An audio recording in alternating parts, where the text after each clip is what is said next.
저는 임마누엘 서울교회 장로로 있는 김병수 장로입니다. 이렇게 만나뵙게 되어 상당히 감사를 드립니다.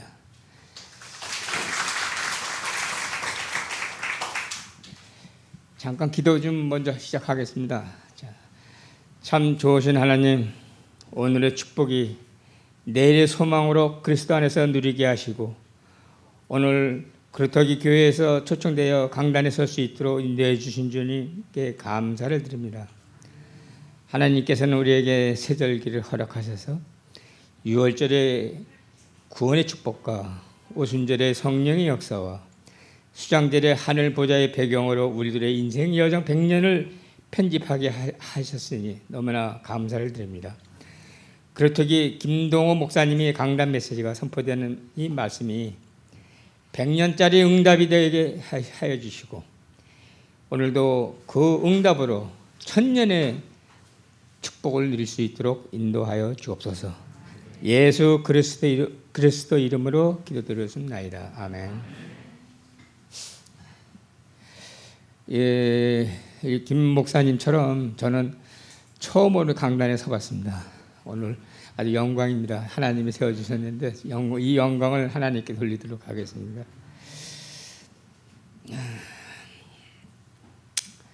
저는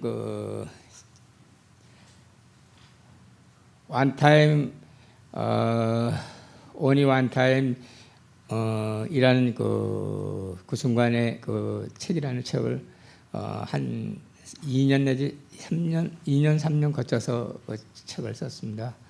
쓰면서 많은 옛날에 있던 사항을 좀 다시 더듬으면서 썼습니다만은 첫째 쓴 것은 제가 영적 무지에서 권력형 서밋을 경험하다가 영적 세계에 와서 보니 유광수 목사님을 만나서 영적 세계에 들어가 보니 얼마나 행복한지, 그리고 날이 가는 순간마다 다 내 삶이 참 행복했습니다. 그래서 영적 무지에서 권력형 경우에서 서밋 경우를 하다 보니까 이렇게 달라지는구나 하는 것을 감동으로 느끼는 바람에 이 책을 쓰게 됐습니다. 먼저 쓰게 된 동기가 그러한 동기로 책을 썼어요. 근데 그 세월들, 제가 이제 권력형 경험을 하면서 그 모든 사건마다 하나하나가 그리스도의 손에 잡힌 것처럼 하나하나가 참 앞으로 내가 그리스도를 만날 수 있는 그러한 계기가 되더라고요. 그쪽으로 인도를 쭉 해주시는데 저는 무신자였지만은 저는 아침 새벽마다 아침에 저는 이제 불신자 때는 기도를 하지 않았는데 제가 아침 새벽마다 묵상을 한 게 그게 기도였던 모양이에요. 내가 기도한 대로 다 그렇게 순번대로 다 이어가더라고요. 그래서 제가 깨달은 게 내가 그 무신론자지만은 그 당시에 내가 묵상하고 생각하고 묵상하고 했던 것이 그게 하나의 묵상 기도였구나, 이렇게 생각이 바뀌더라고요, 저한테. 저는 1946년에 태어나서 서울 영등포에서 태어났습니다. 태어났는데 5살 때 6.25라는 한국 전쟁이 발발했어요. 그게 참 한국으로서 큰 재앙이었는데 그 당시에 전부 다 피난 가고 야단 났었죠. 저희는 아마 여기 5살짜리가 하나 있을까? 저도 지금 기억이 나는 게 별로 없습니다만은 제가 이제 5살 때 피난 간다고 해서 가족도 같이 다 피난 떠났는데 어머니는 동성을 얻고 아버님은 생필품을 몸에 쥐고, 그리고 5살짜리 내가 아버지 손을 붙잡고 출발했어요. 영등포에서 출발했는데 영등포역에 가보니까는 사람이 어떻게 많은지 인산인해로 이루어져서 도저히 기차를 타고 갈 수가 없었어요.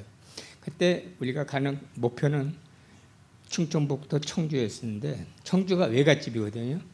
그래서 외갓집 가면은 좀 낫겠지 하고 이제 갔는데 그래서 시작을 다시 걸어서 가는 걸로 했습니다.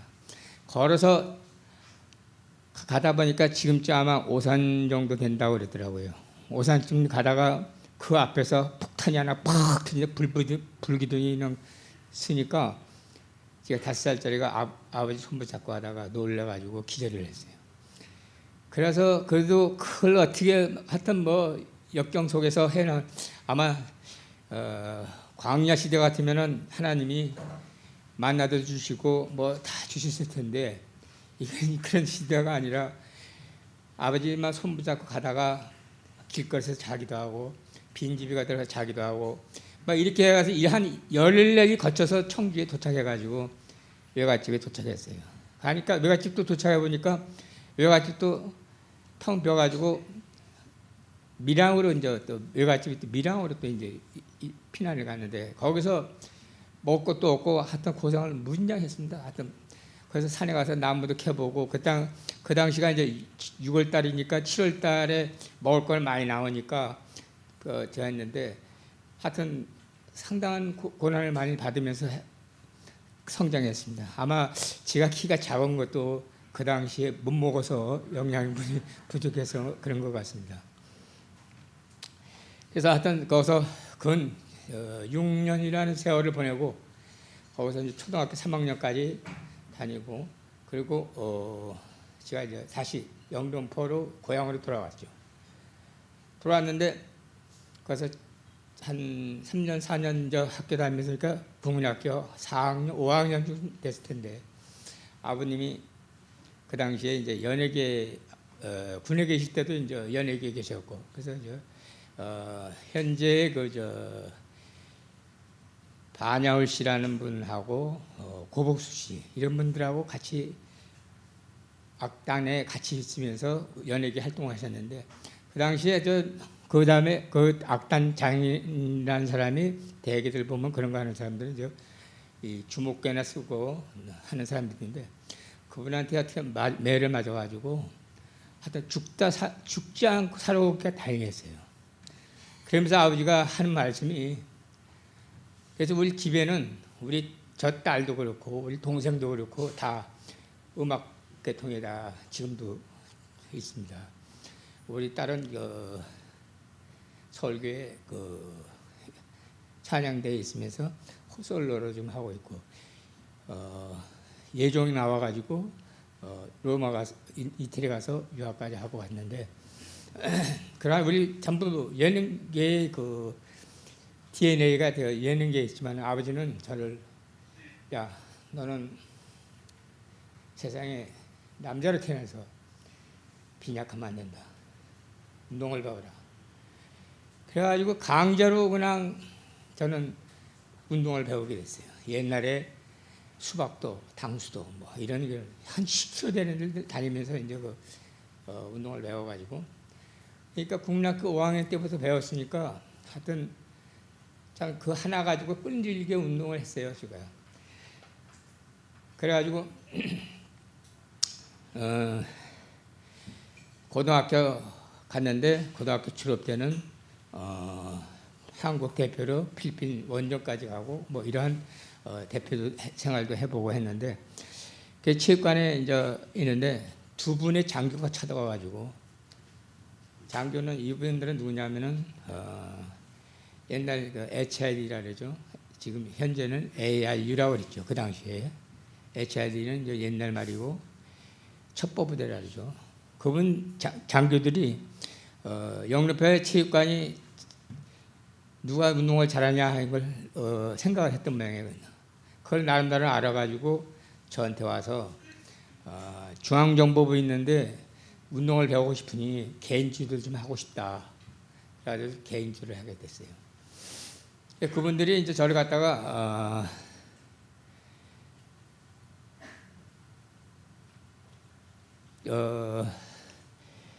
군대 입대하면 어떻게 했느냐 이제 이렇게 저를 하더라고요. 그래서 그러면 중앙정보부로 데려가겠다. 그래서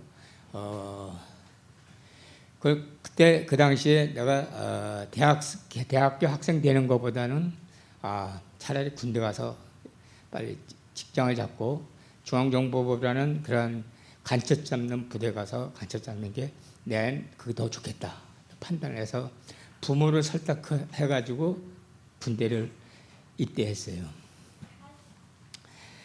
군대 입대해서 제가 하는데 그분들이 또 와서 그 당시에 영등포 교육대, HID 교육대로 저를 데리고 와서 거기서 태권도 교관을 했는데 태권도 교관하는데 거기는 어떤 적이냐면 이북에 넘어가는 공작원을 훈련시켜서 이북에 넘기는 그런 훈련, 이북에 갔다가 오면 또 다시 들어오고 키파라는 그런 교육이 있어요. 그 교육을 받고 그 작업을 제가 키파반을 운영을 하게 된 거죠. 그래서 몇 번 해보고 나니까 아이고 그냥 사람 목숨이 파리 목숨 같고 상당한 그런 어려운 시대가 있었어요. 그래서 제가 자원을 하고 국방부에 의뢰하고 이래서 나는 이 생활이 너무 지독하니 거기는 사람 죽이는 것도 보통이에요. 그냥 해병대하고 싸움해가지고 사람 운천이라는 기업대에서는 그런 사건도 벌어졌었고 그래서 그리고 밤마다 술과 하여튼 개 망나니 짓은 다 하는 짓이었어요. 그래서 제가 자원을 해서 새롭게 창설되는 사단을 택해서 조치원에 있는 부대를 갔어요. 거기 갔으니까 새롭게 이제 뭐냐면 명호부대가 월남으로 출발했고 2차로 이제 백마부대가 2차로 월남을 가야 되는데 그 51사단 자리가 32사단이 백마부대로 해서 월남을 출발하니까 그 자리가 비는 거예요. 그러니까 각 부대에서 사고자들만 모아가지고 한 사단을 다시 만드는 거예요. 창설하는 거죠. 거기에 제가 이제 돼서 갔는데 거기가 그 군에 가니까 사단에 가니까 완전 무법천지예요. 거기도. 왜냐하면 범죄자들 죄수들이 나와서 또 한 묶음, 그다음에 하사관학교에서 나오는 한 묶음, 하여튼 그냥 아수라장의 편이에요. 그냥 말도 못하고. 거기서 저는 잘못하면 또 괜히 큰 문제 될까봐 참 조용해요. 군대 가서 보초 서보고 훈련소 외에 말고 보초 쓰고 불침범 쓰고 하는 걸 처음 해봤어요. 그래가지고 이제 했는데 거기서도 이제 어느 정도 시간이 지나니까 태권도 교육대를 만들겠다 또 그래가지고 그게 단수가 3단 이상은 전부 명단 올리라 그러더라고요. 그래서 아이고 잘 됐다 해가지고 올렸어요. 수백 명 뽑는 데서 또 제가 교관이 돼가지고 그 다음부터 의무적으로 각 연대별 또 각 그 부대에서 10명씩 계속 차출해서 매번 전 사단 병력을 초단을 만들어야 된다 이거죠. 그래 전 병력이 다 들어오는 거예요. 그러니까 한 번에 40명, 50명 매일 그 운동만 가르쳐야 돼요. 그 생활을 쭉 하다가 제대 3개월을 앞두고 집차를 타고 나가다가 차가 뒤집히는 바람에 이 왼쪽 넓적 다리가 차 끼어가지고 이 골절을 당해요. 그래가지고 제가 수술을 육군병원으로 가야 되는데 그 당시 51사단장 윤봉주 장군이 저를 무척 자기 아들처럼 봐주면서 얘는 앞으로도 운동할 사람이고 하니까 대전에 그 메디컬 센터로 보내라. 비용은 내가 다 댈 테니 그래 거기 가서 수술을 하고 20일 만에 퇴원을 하게 됐습니다. 그리고 20일 만에 제대하니까 또 제대가 또 한 달 한 20일 남았어요. 근데 왜 제대도 미리 했을 텐데 김신조 사건 때문에 제가 6개월이 연기되는 바람에 제대가 이제 그때 하게 됐죠. 그래서 이제 거기서 쭉 해서 병원에서 퇴원하고 집에서 좀 쉬면서 있다가 8개월 만에 다시 운동을 하기 시작했어요. 그 당시에 한국 킥복싱이 처음으로 우리나라 들어왔는데 그때 구판홍 씨가 창시자로서 MBC 전속 선수를 모집한다고 해가지고 저한테 픽업하러 들어왔어요. 그 대신 서울 한 10몇 명이 같이 운동하면서 일주일간 같이 합숙하면서 선발전을 했는데 지가 또 패트급으로 선발돼가지고 또 MBC 전속 선수에 들어갔죠. 그래서 이제 그 바람에 이제 제가 선수 생활을 한 1년 반 정도 하다가 이때 다쳤던 다리가 상당한 핸디캡이 있어가지고 나는 지도자로 이제 나가겠다 해서 그 당시 MBC 전속 총무이사라는 분이 한 분을 소개해줬는데 그분이 체육관 하나 내줬어요. 비호체육관이라는 체육관을 냈는데 하여튼 체육관을 내고 보니까 황금을 맞이하는 그런 체육관이었어요. 그 당시에. 하여튼 얼마나 많은지 그때 또 학교 국민학교 초등학교 한 학교를 전부 다 아침 조회 시간에 태권도까지 가르치고 저녁에는 중고등 학생 청년들 무진장이 많았어요. 하여튼 그 당시에 돈이 책장 서랍에 돈이 쌓일 정도로 했어요. 근데 또 그걸 한 1년쯤 하니까 청와대에서 김은용 태권도 총재 되시는 분이 이력서를 내라 그러더라고요. 그래서 왜 그러냐 했더니 대통령 경호 김신조 사건 이후 대통령께서 특별히 운동만 한 사람들, 딴 것보다도 운동을 전문으로 한 사람들을 좀 선발해서 대통령 측근의 경호를 시키겠다.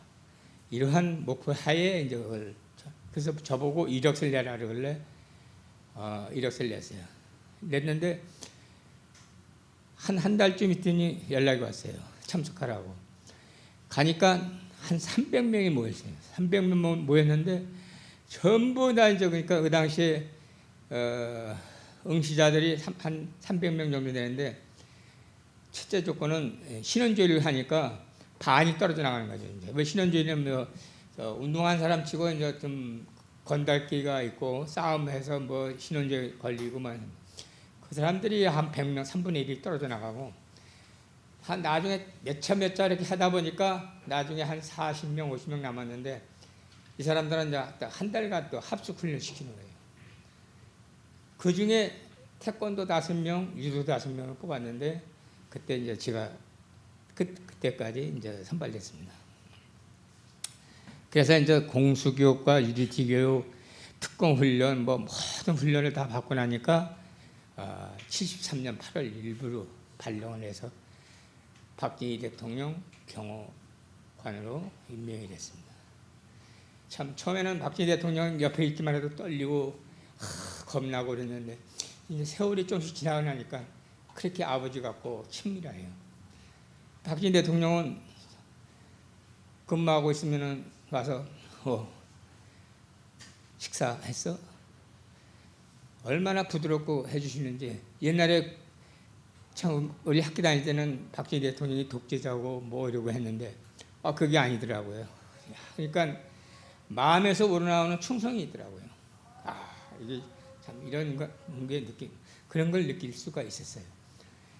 그래서 근무하고는 도중에 참 이분은 국가만 생각하시는 분이지 정말 그 박정희 대통령이 제가 73년부터 79년도 돌아가실 때까지 모셨는데 한 번도 외국에 안 나갔습니다. 그러니까 왜 안 나가십니까? 외국에 한번 가시죠 했더니 외국에 나가면 돈이 많이 드는데 그거 갖고 내가 총이라도 비행기라도 한 대 더 사오는 게 낫지. 이렇게 말씀하시면서 외국에 한 번도 안 나갔어요. 그 후에 대통령들은 무뻔질나게 뭐 말도 못하게 막 다녔지만은 박정희 대통령은 절대적으로 자주국방이라는 걸 목표로 세우고 안 나왔습니다. 그동안에 이제 박정희 대통령은 이제 제일 중요한 문제가 12.6 사건인데, 12.6 사건 전에 그 8.15 사건, 그 유경수 여사 저격 사건이 있었어요. 제가 입사한 지 1년 정도 되니까 그 사건이 벌어졌어요. 제가 맡은 임무는 출발하실 때, 청와대 출발하실 때 이제 경호해드려서 차에 타시는 것까지 해드리고 출발하시고 나면은 본관 근무하는 팀이었는데, 다행히 이제 그날 본관 근무 팀인데 출발하셨어요. 출발하시고 장충동 국립국장에서 연설을 하시는데 갑자기 탕 소리가 나더니 텔레비가 꺼지더라고요. 안 나오더라고요. 흔들리면서 이상하다, 왜일까 하고 울리리 봤는데 그 다음에 다시 나온 거예요. 사실은 이 대통령 연설대는 이게 방탄으로 되어 있거든요. 그러니까 이제 총이 저기서 날라오니까 총소리가 나니까 밑으로 이제 숨어졌죠. 이게 방탄으로 되어 있거든요. 항상. 대통령은 방탄 속에 되어 있는데 유경수 여사가 이쪽에 앉았다가 이제 총알이 이상하게 빗나가가지고 거기서 문세광이가 뭐 이런 복도 속에서 뛰어나오면서 총을 쏘다 보니까 총알이 빗겨나간 거죠. 일로 쐈는데 빗겨나간 거죠. 그래서 이제 제가 이제 좀 앉아있더니 갑자기 무전이 들어온 거예요. 무전이 들어오면서 본관팀 빨리 수술실 준비가 하라고. 그래 나하고 이제 두 사람에서 수술실로 차를 몰고 그냥 뭐 하여튼 뭐 무지히 빨리 갔어요. 가서 수술실 가서 보니까 그때 막 유경수 여사 실현차가 도착했는데 한복에 막 피가 막 범벅이 돼가지고 완전히 절명 상태죠. 그래 이제 그냥 안아서 그냥 수술실로 안내를 해서 막 했는데 그날이 8월 15일 날이라 의사도 없고 의사들이 다시 휴일이니까 안 나온 거예요. 그러니까 그 주치의가 됐다 뭐 여러 군데 막 전화를 하고 막 하니까 의사들이 좀 있으니까 막 도착하더라고요. 그때까지도 아마 의사들이 빨리 와서 수술했다면은 아마 살았을지도 몰라요. 시간이 너무나 오래 갔어요. 제가 느낄 때는 저도 조바심 그 앞에서 수술실 앞에서 얼마나 조바심을 내는지 1시간이 막 하루 갖고 뭐 말도 못했어요. 그랬더니 쫓아오고 막 그래가지고 이제 그 좀 있더니 대통령이 이제 행사를 모든 거를 이제 국무총리한테 임시키고 그날 행사가 8월 15일 날 강복절 행사가 무척 많았어요. 지하철 개통식도 있었고 그 다음에 립세션도 있었고 모든 걸 이제 국무총리한테 인수인계하고 이제 오셔가지고는 내가 이제 문 앞에 딱 서 있으니까 의사가 이제 수술하고 나왔죠. 그러니까 여보, 저 수술한 거 어때? 경과가 어때요? 그러니까 잘 됐습니다. 잘 됐는데 좀 위험하긴 합니다. 의사가 이제 그렇게 얘기를 했어요. 이 얘기는 대통령과 의사하고의 이제 둘이 대화죠. 그걸 들은 사람은 저 하나뿐이 없습니다. 근데 그러면 이런 수술을 해본 적이 있습니까? 하면서 대통령이 물으니까 의사가 그 근육관이 그때는 근육관이 있죠. 내 근육관 시절에 월남전선에서 수술해봤습니다. 그러니까 그래서 그러면 살았어 죽었어? 급하게 물어보시는 거예요. 그러니까 살았습니다. 그러니까 그때 박 대통령이 얼굴이 막 달라지면서 그러면 유경수 여사도 살겠구나 이렇게 마음을 먹었던 거예요. 그런 느낌을 주더라고요. 저한테. 그 순간은 전부 아무도 모르지만은 그건 저만 알고 있는 사항이에요. 그건 뉴스에나 역사의 책에 아무것도 없습니다. 그건 단둘이 이제 내가 들은 얘기라. 그건 저는 여기다 이제 책에다 썼습니다만. 그래서 저는 지나고 나니까 의사들이 오고 그다음에 또 뭐 장모님 오시고 뭐 하더니 저녁 때쯤 6시 반쯤 되니까 간호원이 뛰어나오면서 빨리 지만이 좀 불러주세요. 지만이요. 그래? 근데 나한테 2층에 이제 대통령 휴게실을 만들어놨는데 거기다 무전침에서 지만이를 찾으니까 빨리 내려보내주세요. 지만이 찾아요. 무전 쳤어요. 좀 있더니 지만이하고 저 근영이하고 막 대통령하고 막 뛰어나와서 그때가 아마 임종하는 것 같았어요. 그때가 7시 거의 이제 다 되니까 상당한 그 시간이 많이 됐지만은 거기서 이제 임종을 하시는 거 했는데 거기서 돌아가시고 간호원이 눈물을 흘리면서 나오더니 돌아가셨어요 그러더라고.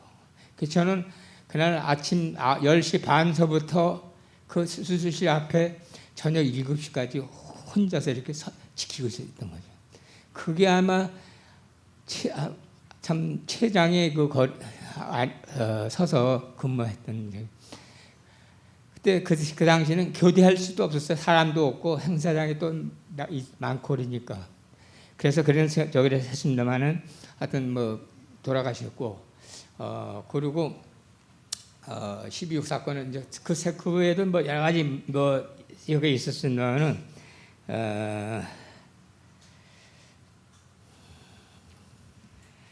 그 한 가지만 더 말씀드릴게요. 박정희 대통령이 찾던 사람이 있었어요. 무진장이 찾았어요. 왜냐하면 그 사람이 이희재라고 하는 미국의 유명한 핵 물리학 박사예요. 그분이 약간 그 한국에서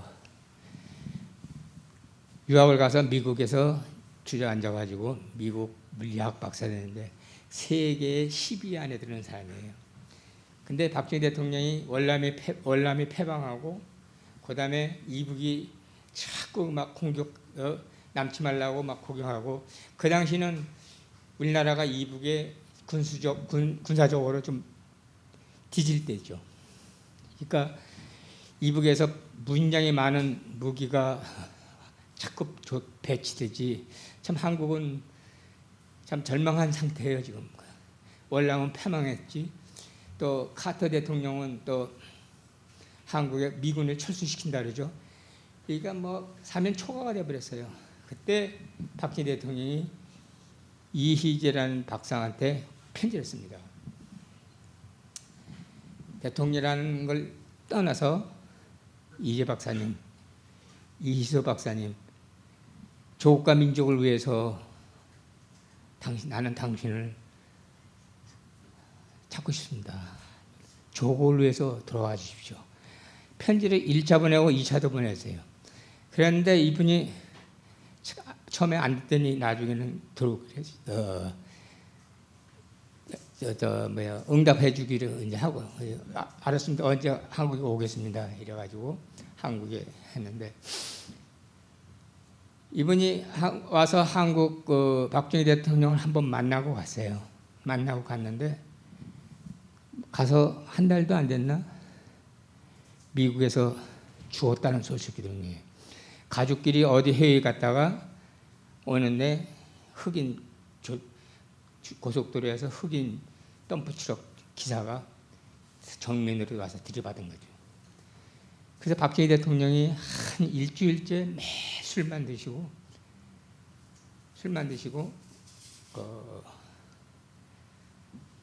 정보 일도 제대로 안 보시고 무진장히 슬퍼하셨어요. 그러면서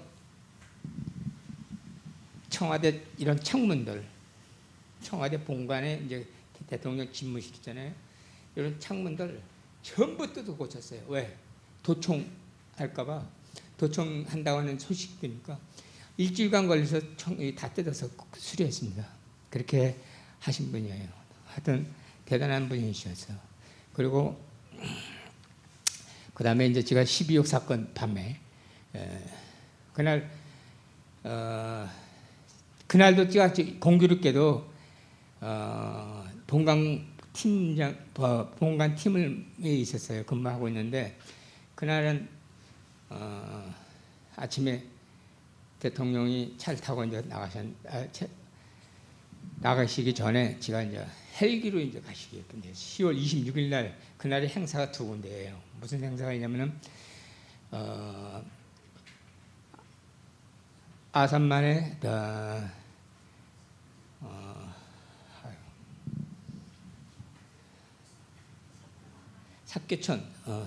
삭교천 그 방조제 중공공사인데 그게 주된 행사였고, 하나는 중앙정보부에서 발행하는 탑, 이게 이제 이 이북이 전화하고 뭐하고 하는 걸 도청할 수 있는 그 탑이에요. 탑 세워가지고 통신소를 만들어서 그거인데, 그거는 비공식이고 삭교천 공사는 이제 공식 행사예요. 그렇기 때문에 헬기가 4대가 딱 이렇게 있으면은 1호기에는 대통령과 경호처장, 그다음에 그날의 행사의 주관, 농수산부면 농수산부, 최신부면 최신부, 뭐 내무부면 내무부, 이 당시에 그런 주관된 행사장, 그러니까 그 당시에 농수산부 행사니까 이희일인가 그 사람이 잘 타야 돼요. 그리고 하면 김재규가 탈 데가 없어요. 그러니까 차지철 실장하고 무척 싸우더라고요.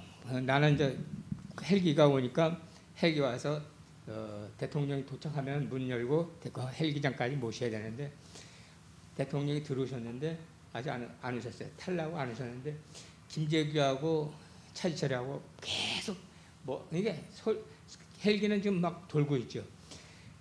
소리가 잘 안 들리는데 그래도 그냥 싸우더라고요. 뭐라고 하면서. 그러니까 김재규는 나는 1호차 타야 된다. 그러니까 차지철은 2호기 타라. 왜냐하면 이일이가 타야 된다. 농수산부 장관이 타야 된다. 그건 내 때문에. 그러더니 대통령 오셔서 나는 모셔놓고 헬기가 다 떠났죠. 떠났는데 김재규는 안 탔어요. 그냥 차에서 타더니 그냥 차 타고 정보부로 갔어요. 그래가지고 그날 저녁에 그 사건이 난 거죠. 그러니까 이제 도고에서 점심도 잡섰고, 그날 도고 호텔에 사슴이 한 마리가 이리 뛰고 저리 뛰고 헬기 소리에 놀려서 죽기도 했지만은, 그래서 상당히 좋지 않은 날이다, 이렇게 이제 그렇게 생각을 했어요, 우리가. 그 이제 오셨는데 청와대 다시 이제 복귀해서 들어오셨는데 복귀하면서 연락 무전이 왔어요. 오늘 저녁에 안가에서 손님하고 약속이 있으니까 그쪽 저녁에 글로 모시니까 그쪽에 준비를 하라고. 그 자리는 안가는 경호실에서 하는 게 아니라 중앙정보부에서 관리하는 데예요. 그러니까 경호실은 안 들어가고 중앙정보부에서만 관리 딱 해요. 모든 걸 중앙정보부에서 안가에서 준비하니까 그날 오셨다가 가시는데 빨간 넥타이를 매셨더라고요. 어느 각하가 왜 빨간 넥타이를 매셨네? 빨간 넥타이 잘 안 매시는데. 그래가지고 우리가 이제 어느 각하가 빨간 넥타이 매셨네. 그래서 수근수근 그랬죠, 우리가. 그때 이제 출발하시고 나서 거기서 저녁 잡숫고, 그게 이제 쉽게 얘기해서 신문에 막 나온 게 심수봉이하고 이뭐라는 여자하고 같이 이제 심수봉이가 노래 부르고 저녁 만찬이 했던 자리죠. 김재규가 거기서 총으로 한 거죠. 그래 거기 갔던 팀은 경호 운전수 하나하고 처장, 부처장, 그다음에 우리 경호관 2명. 이래서 이제 갔는데 저녁 때 되니까 총소리가 막 나더라고요. 거기서 우리 뭐 바로 옆이니까, 청와대 옆이니까 상당한 그 시간 너무 길지 않아요? 그냥 옆이니까 뭐 대수롭지 않겠지, 각하는 괜찮겠지 이렇게 생각했는데 자꾸 이상하게 불안한 생각이 들어요. 그래서 이제 사실은 경호실 체제가 무너진 거예요. 거기서 왜 무너졌냐? 경호실장 거기서 죽었지. 경호처장, 우리 이제 최고 높은 사람이 경호 지시하고 해주는 사람이 경호처장이죠. 그 다음에 부처장이지. 거기서 다 죽었으니까 지휘처자가 없어져 버린 거예요. 그래서 경호차장한테 내가 전화를 했어요. 거기서 내가 그냥 당직이니까 이 수많은 전화기 앞에서 관리를 내가 하면서 그 이재전 장군한테 경호차장한테 전화를 했어요. 지금 이렇게 됐습니다. 빨리 좀 들어오셔야 되겠습니다. 알았어요. 그러면서 출발했는데 두 번째 또 전화했죠. 어디쯤 오십니까? 했더니 잠수길 건너고 있더라고요. 그분이 반포 살 테니까. 그래서 잠수길 건넌다 그러더라고요. 그러면서 나보고 뭐라냐면 청와대 본관은 가족들이 아직 있으니 가족들을 잘 지키라. 어디 움직이지 말고 그냥 그 청와대 사수하라. 그냥 그때 이제 뭐 그러니까 박근혜 근영이 뭐 지만이 다 있을 때니까 지만이는 좀 육군사관학교에 들어가 있고 그 이제 그래서 됐을 텐데 저녁 때 보니까 이 전부 그냥 막 국무위원들이 하나씩 다 들어오더라고요. 다 들어오는데 그때까지도 상황이 진지를 몰랐어요. 왜냐하면 지휘체제가 끝나놓으니까 뭐 연락 거기서 이제 안가에서 연락을 안 주니까 끝난 거죠. 그래가지고 나중에 났는데 김재규 그러니까 김계원 그날 그 비서실장이 거기 같이 있었는데 김계원이가 수도통합병원 분원이라고 하곡동에 본 병원이 있었지만 분원이라고 대통령과 장관들 국무위원들이 다니는 병원이 있었어요. 우리 경호팀도 아프면은 그 가족이 와서 치료를 받고 했던 그 병원이 있는데 그게 수도통합 분원이라 그러죠. 그게 보안사령부 안에 같은 건물에 이렇게 반을 쓰고 있었어요. 김계원 비서실장이 박정희 대통령을 차 안에 태워서 글로 가신 거예요. 분원에 가니까 거기 그 사람도 공교롭게 김병수 군의관이에요. 공군 완스타인데 그분이 이제 완스타인데 그분이 보니까 얼굴이 찌그러지고 왔으니까 몸을 몰라본 거예요. 그러니까 박정희 대통령이다 각하다 하니까 각하 얼굴은 아닌데 이렇게 된 거예요. 그러면서 김 군의관이 자세히 보니까 보니까 벌써 운명하셨고 그 다음에 실탄이 가슴에 한 방 맞았고 그 다음에 한 방을 또 여기서 목에서 쐈는데 이 돌아가지고 이쪽에 턱 밑에 베낀 거예요. 근데 이거는 수술을 못하고 나중에 밤 11시쯤 되니까 근영이 둘째 딸이 보따리를 들고 나왔어요. 그러니까 군의관이 전화를 해가지고 박 대통령 그 옷을 갈아입혀야 되니까 피가 막 대입고 하니까 옷 갖고 오라고 해서 그걸 이제 병원에 가가지고 옷을 갈아입히고 그래가지고 모시고 들어왔는데 모시고 들어온 동안에 이제 청와대 그 본관에 현관이 이 계단에 있어요. 그걸 모시고 들어오는데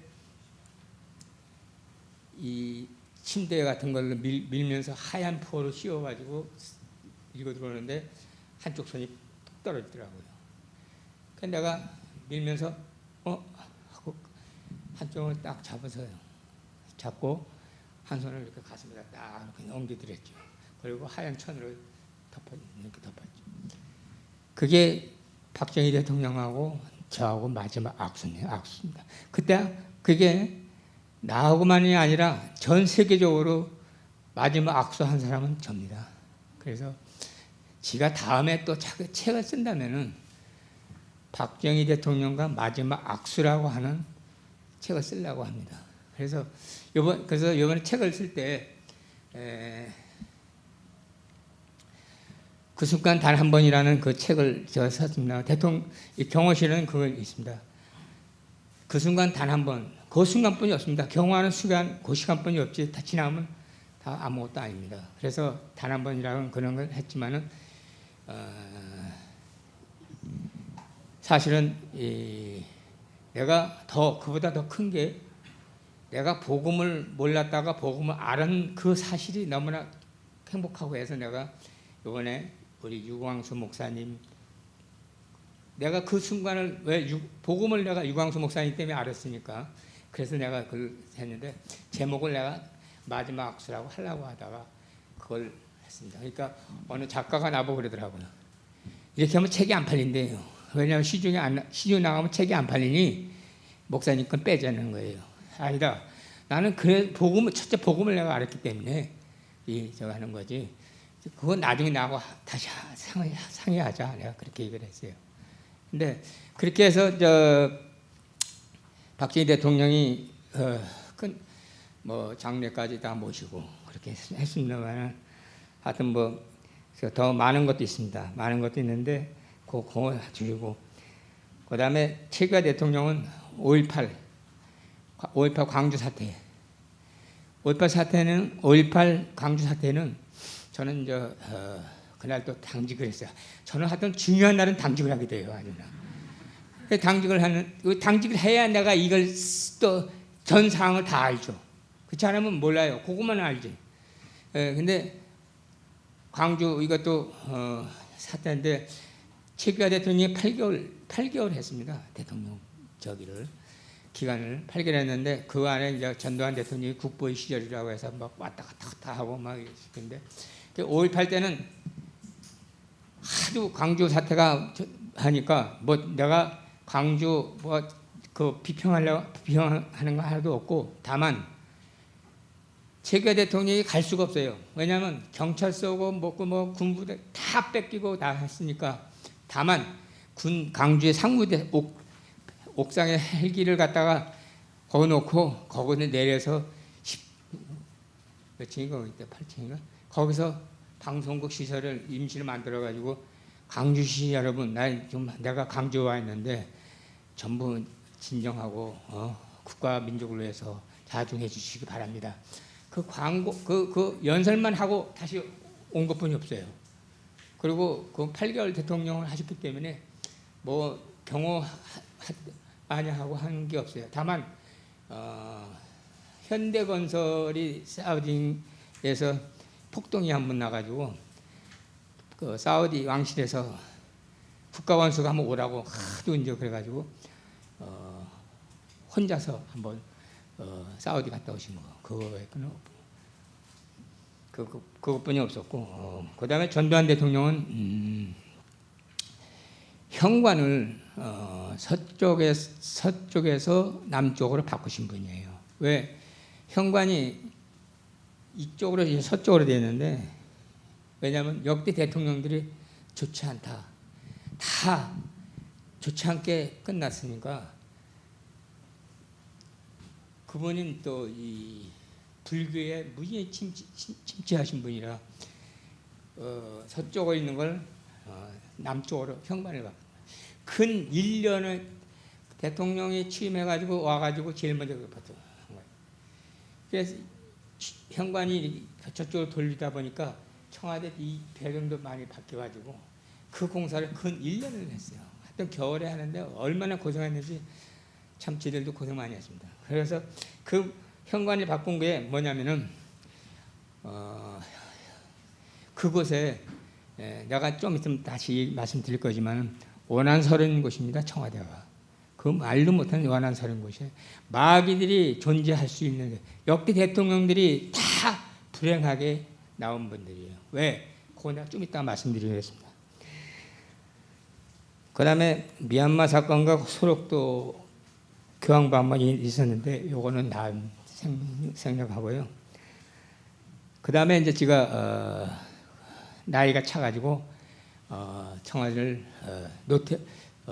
나오게 됐어요. 나오게 됐는데 노태우 후보가 다시 나한테 와달라. 그래가지고 노태우 후보 대통령 후보 선발 경호대장으로 제가 부름을 또 받았어요.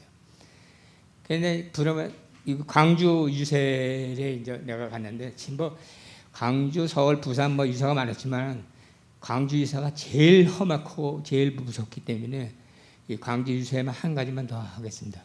광주 유세에서는 제가 이제 미리 갔어요. 국회의원 몇 명하고 먼저 가서 광주 도청에 가가지고 회의를 하고 노태우 후보가 탄 차가 이쪽 길로 가겠다. 그리고 차가 별도로 없이 버스 한 대로 가겠다 했어요. 그래서 경찰을 이쪽으로 배치 좀 해달라 다 했어요. 그리고 들어올 때도 그렇고 환차할 때도 갈 때도 이렇게 가겠다 했어요. 제가 다 설명해주고 경찰을 그쪽으로 배치시켜서 인원 통제도 많이 좀 해주고 차량도 통제도 해주고 다 이렇게 회의하고 왔는데 올 때 보니 들어오는데 이제 버스 타고 들어왔어요. 들어왔는데 뭐 말도 못해 맥혀가지고 그래가지고 광주 유세 이제 광주역에서 유세를 하는데 김영삼 대통령은 유세 때 며칠 전에 먼저 했는데 광주시 여러분 시민 여러분 하다가 몇 번 하다가 돌이 날라오고 막 날라오니까 그냥 내려왔어요. 못하고. 그냥 저보고 노태우 후보가 날 불러요. 김영삼 후보가 못하고 왔는데 책임지고 날 다 할 수 있게 해달라. 그래서 제가 국리해서 막 날라오니까 플라스틱으로 크게 이제 벽을 만들었어요. 손잡이가 큰 달면에. 그 경호하는 애들 보고 경호 대학교 20명을 나가서 이제 선발해서 나한테 주더라고요. 그래서 걔를 교육시켜가지고 노 후보가 이렇게 연설한 입구에 다 이렇게 치는 거예요. 그래가지고 끝내고 나왔어요. 끝나고. 그럼 나왔는데 이제 문제는 갈 때가 됐어요. 다시 이제 끝나고 가야 되는데 제가 이제 아까 말씀대로 온 대로 다시 가겠다 그랬거든요. 버스 타고 가겠다 했는데 버스는 기자고 뭐고 막 다 태우고 갔어요. 막 가니까 그 뒤 따라가면서 막 결안 던지고 야단 났어요. 조금 있다가 저는 광주역 옆에다가 파출소에다가 찝차를 하나 준비했다 해놓고 다 많이 갔자 저는 왼쪽으로 빼서 신한호텔로 빼돌렸어요. 그게 만약에 버스를 갔으면은 아마 5시간 이상 걸렸을 거예요. 광주 시내만 빠져나가는 데만. 그렇게 제가 이제 해서 노태우 대통령이 그 당시에 저보고 당신을 내가 경호대장으로 잘 잡았다. 당신이 그렇게 하지 않았으면 나는 큰일 날 뻔했다. 그렇게 하고 한 적이 있어요. 그날 대통령 취임 전날 저하고 밤새껏 술 마시면서 하여튼 뭐 그때 당시 내 불신자였으니까 하여튼 뭐 밤새껏 술 마시면서 뭐 했습니다만 하여튼 그런 상황이 있었습니다. 그다음에 이제 청와대 아까 제가 나쁘다 그랬죠. 7궁이라는 게 있어요. 7궁이요. 청와대 바로 옆에 영비관 바로 옆에 7궁이라고 있는데 이 7궁이 뭐냐면 아들이 임금이지만은 어머니 대우를 못 받는 거예요. 왜? 후궁이기 때문에 어머니가 아닌 거예요. 어머니는 어머니인데 저기를 못 받는 거예요. 왕비라는 명칭을 못 받는 거예요. 이래가지고 왕비는 종묘에다가 친이를 모셨는데 7궁 이 사람들은 전부가 저 청와대 바로 옆에 거기 원안서린 곳에다가 둬가지고 거기서 끝나고 죽는 거죠. 거기에 누가 있었냐면 7명의 후궁이 있었는데 영조의 친모가 있고 선조의 친모가 있고 정조의 친모가 있고 숙종의 친모가 있고 고종의 친모가 있었어요. 그 친모들은 바깥에 나가지도 못하고 거기서 끝끝내 거기서 죽은 거예요. 장희빈도 거기서 죽은 거예요. 그럼 거기 가면 언제 한번 청와대 옆에 7궁이라고 있어요. 한번 가보세요. 거기 관람도 시켜주고 있습니다. 거기는 원안서린 곳이에요. 진짜. 근데 더 원안서린 게 뭐냐면 왕비들인데 왕후인데 왕후들은 종묘의 신의를 모셨는데 이분들은 종묘가 아니고 그냥 한꺼번에 7명 있는데 거기가 원안서린 곳이에요. 그러니까 12.6 때도 그 옆에다가 조그맣게 빌라를 줘가지고 있던 사람들은 싹 다 죽었어요. 12.6 때. 얘가 문명의 성대요.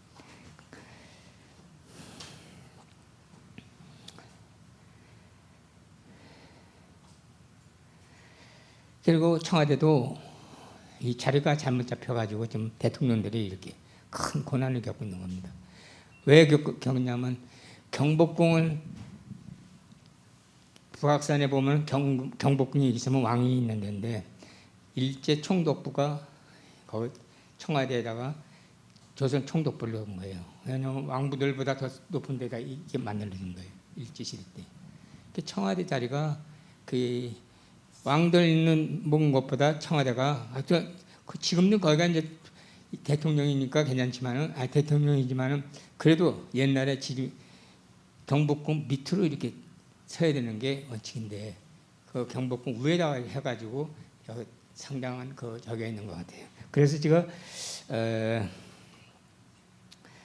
청와대의 그 한 가지만 더 말씀드리고, 그 다음에 이제 유광수 목사님을 제가 이제 경호를 하는데, 이 경호가 상당히 어려워요. 경호는 공적 경호가 있고 사적 경호가 있습니다. 그 공적 경호라고 하면은 대통령과 총리 뭐 이런 게 공적 경호예요. 그거는 권총을 차고 무기를 차고 상대방이 위험했을 때는 상대방을 총을 쏴서 사살을 해도 자기한테는 큰 해당이 없어요. 그거는 정부에 있는 거기 때문에. 그러나 사경호는 즉 유광수 목사님은 제가 경호를 16년째쯤 하고 있습니다만은 만약에 어떤 사람이 나타난다면은 내가 그 사람을 때렸을 때 그 책임을 누가 집니까? 우리 협회에서 유광수 목사님이 책임을 져야 돼요. 그래서 나는 경호를 하면서도 내가 먼저 맞고 내가 어떻게 조치를 하더라도 절대 때려서는 안 된다. 내가 여태까지 경호 몇 명 데리고 했습니다만 다 그 사람 하다가 그만뒀어요. 왜? 너무 힘들다고요.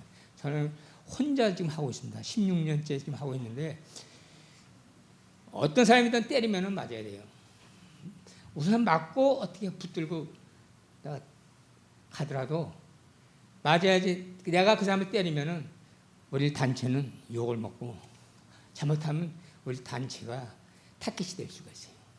그래서 우리 경호하는 게 사실 어렵다는 걸 알으셔야 됩니다.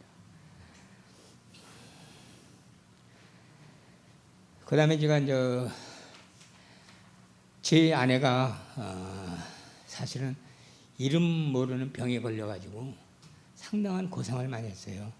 지가 그걸 체험을 했기 때문에 이렇게 간증도 하는 거지.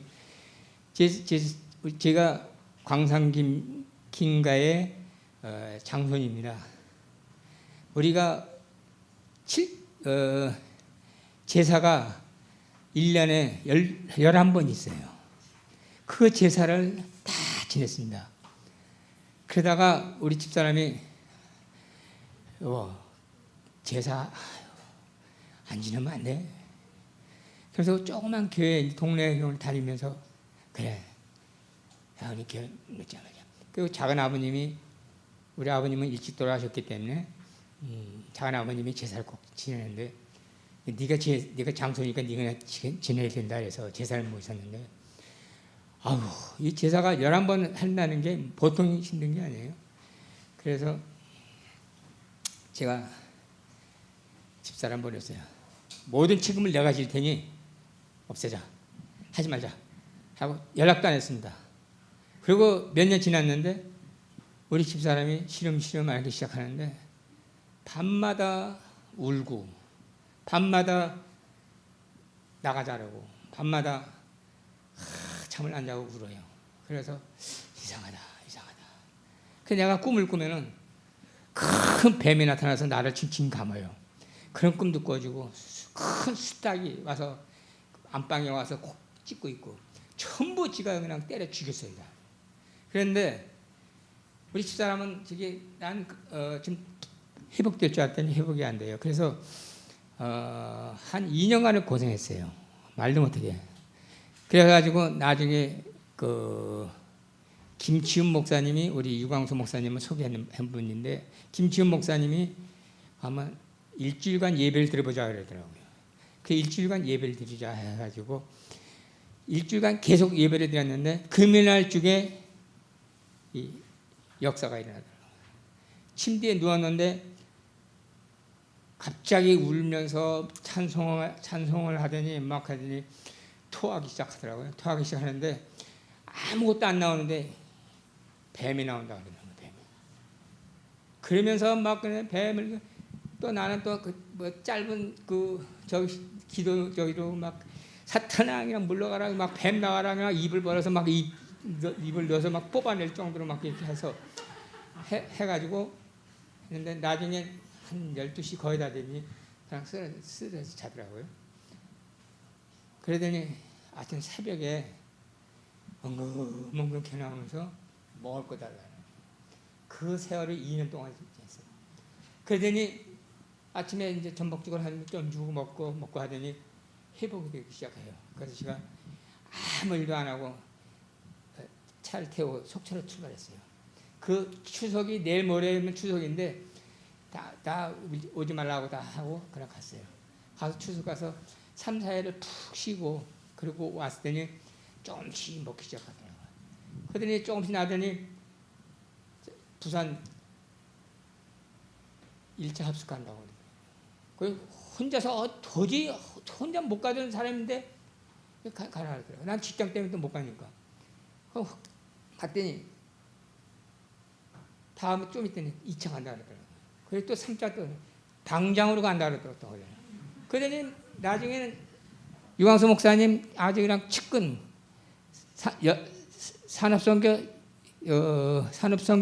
이사짐까지 받아 갖고 왔더라고요. 그래서 우리가 이제 그걸 내가 목격했기 때문에 진짜 이거는 마귀가 이거 하는 거를 제가 눈으로 봤어요. 체험했어요. 그래서 이 복음이 이렇게 중요하구나. 복음이 그때 내가 갈라디아서 2장 20절을 내가 마음속에 짚히는 거예요. 그래서 모든 걸 다 버리고 그리스도와 함께 하겠다 하는 거죠. 그 외에 뭐 상당한 많습니다만은 시간이 벌써 오래됐는데 또 좋은 기회가 있다면은 재미있게 또 말씀드리겠습니다. 오늘 이걸로 끝내겠습니다. 하나님 감사합니다. 우리의 모든 것들이 다 주의 손에 잡힌 바에 대해서 우리가 주가 인도하는 대로 따라갈 수 있는 그 여정을 베풀어 주신 주님께 감사를 드립니다. 주 예수 그리스도 이름으로 기도드렸습니다. 아멘. 감사합니다.